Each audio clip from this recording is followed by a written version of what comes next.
their work, our systems in our communities are able to run smoothly. And growing up, I noticed this type of quiet service in my grandmother.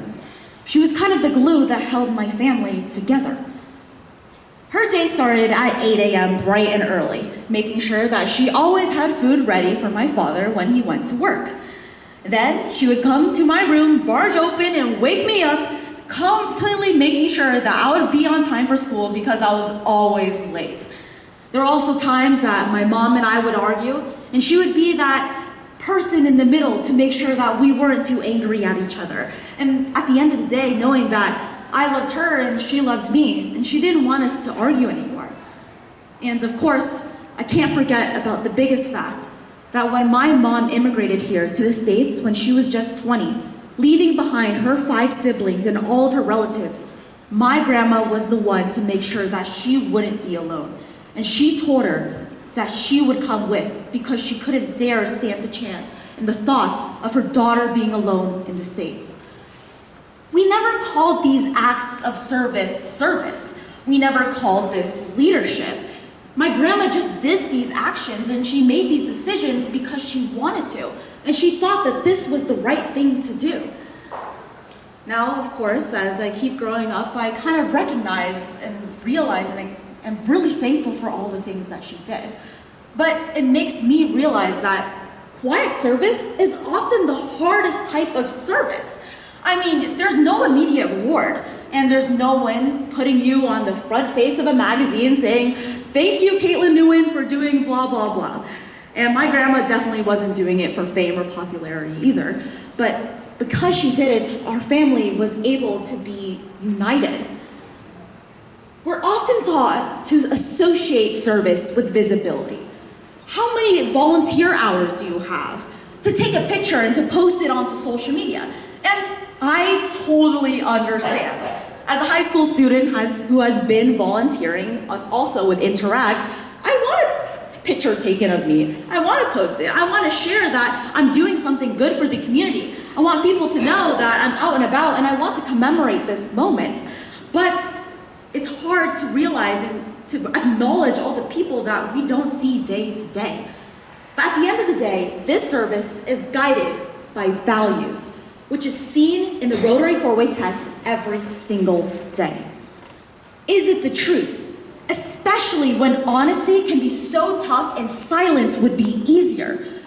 Asking ourselves if it's fair to all concerned, not just to the loudest voice in the room, but to all the voices that can't even speak, to the marginalized, to the women, to the LGBTQ, to the poor, to the elderly.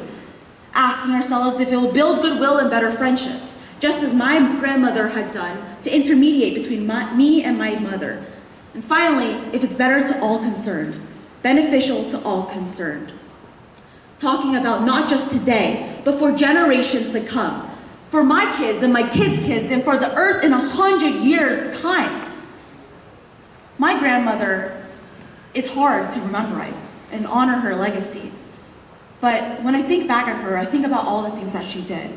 And I realize that now when I come home from a long day of school, there won't just magically have a plate of cut fruit waiting for me. But I see the Rotary 4-Way test in her every single day. And I see quiet service as something that we all need to partake in. Because while it's the hardest, it's also sometimes the most important.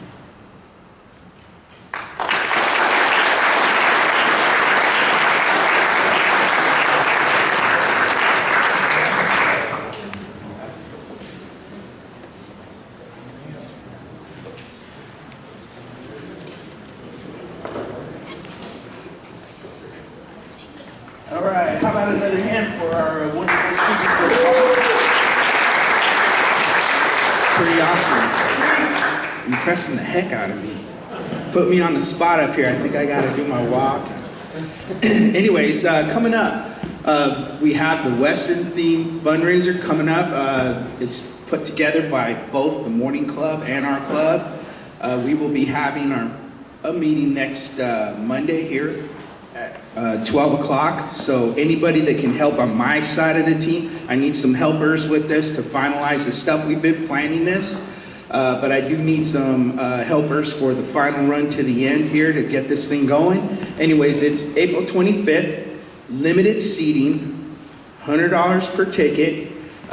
You can read it all right there, and there's some handsome guy up in the picture. I don't know who that is, but it's gonna be fun. So mark your calendars, the 25th, it's coming. A flyer will be emailed out to everybody on how and where to get your tickets. That should be coming up here in the next few days. Look for it in your email. Kids, or I shouldn't call you, young adults that are speaking up here, I'm going to show you what service looks like. Let me see some hands. Who's going to help me out? There's one, there's two, there's three, there's four. I need one more. I don't want the morning club to show up with more people than me. One more, come on, put up a hand. Here we go. All right, thank you so much. Anyways, look in your emails. It's coming up soon. Go ahead, Irv. Where is it being held? It is at Olivina Ranch, up at Charles Crowhair's place. Let's see here. It's going to start at 5 o'clock, and there will be spaghetti and tri-tip and a bunch of other stuff. A lot of good stuff. So Wine? It's going to be wine? Music? the why, okay. Wine. Oh, there's going to be all of that. I'm telling you, it's going to be fun. So mark your calendars. There's going to be so much goodness going on there. You're going to be saying, after this party, you're going to say, when is the next one? Your band? Your band? It could be. We'll see. Huh? Be more vague. More vague? Yeah. There's going to be live music. There's going to be all kind of good things going on, and so mark your calendars. We shall see. So, fellow Rotarians and guests, I have some special breaking news from our district governor. Thank you, President Pat. You know, I've got to visit 63 world's greatest Rotary clubs in this district. But I got to say, this club is something special, so thank you, Mr. President. Real quick, this is the last day. If any of you are going to the district conference in Reno, today is the last day to get your tickets at a discount. So it's on the line. You've been receiving emails on it, so get it. And also, if you're going, get your hotel room today, because they're booking. The discount rates are going up tomorrow after 5 p.m. today. So if you're going on that, it should be a blast. This is the first time we've ever had 5 districts all go together in a district conference. So it's going to be a lot of fun. There's going to be over 600 plus people there. It's like a mini convention. If you're not going to Taipei, I would encourage you to go. New members, if you sign up, you get a $100 refund. So how many new members do we have in here? New this Rotary year? A couple, 1, 2, 3, 4. And how many guests are here that are going to become a Rotary member? Anyway, we actually have it's a lot of fun, and I just want to encourage you to sign up. And also, while I'm looking out here, there's a lot of district people here that have done a lot, Irv and Hilda, and supporting the district activities. So thank you all for stepping up. Being a district governor has been the most fun thing I ever did in my life. I got to meet so many wonderful people throughout the whole district, and it's a totally special place. I've been in Rotary 36 years. I joined when I was 24. Did you know that? I'm only 28 right now. So, you know, it's been a tough district governor year. No, it's been a blast. Thank you, Mr. President. Back to you. And the kids, you guys are doing great. Keep up the great work. Sharpen your pencils, because we know that'll make you better in life.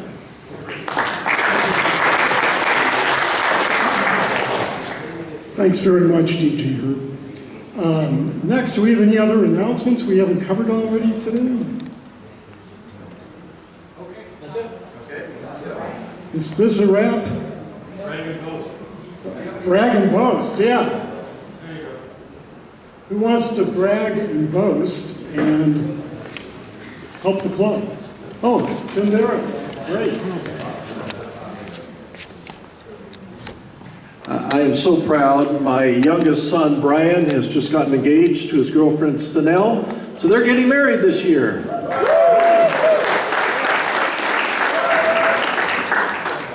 Any other, I see brag and boast just straight there near Bill Nebo.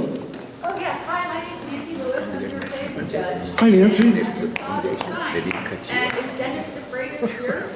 Because my husband just started volunteering on Hornet as a docent on the aviation deck. So I just thought that was like a really good thing. I'm speaker at our satellite club meeting. Okay. No, wait, our evening meeting at Bell Val Winery next week. No, okay. So that's $20 for the brag and boast. I just think it's a nice coincidence. So President Pat, I have a brag and boast.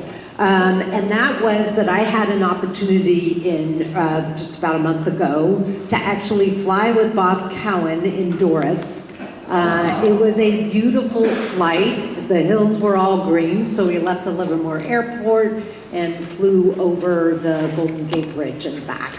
And that was from last year's crab feed.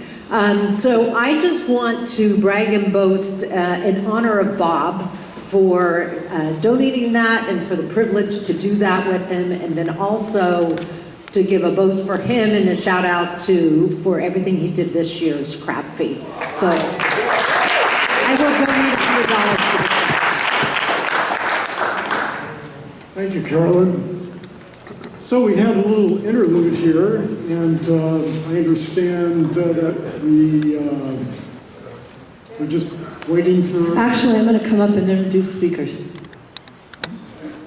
Unless you have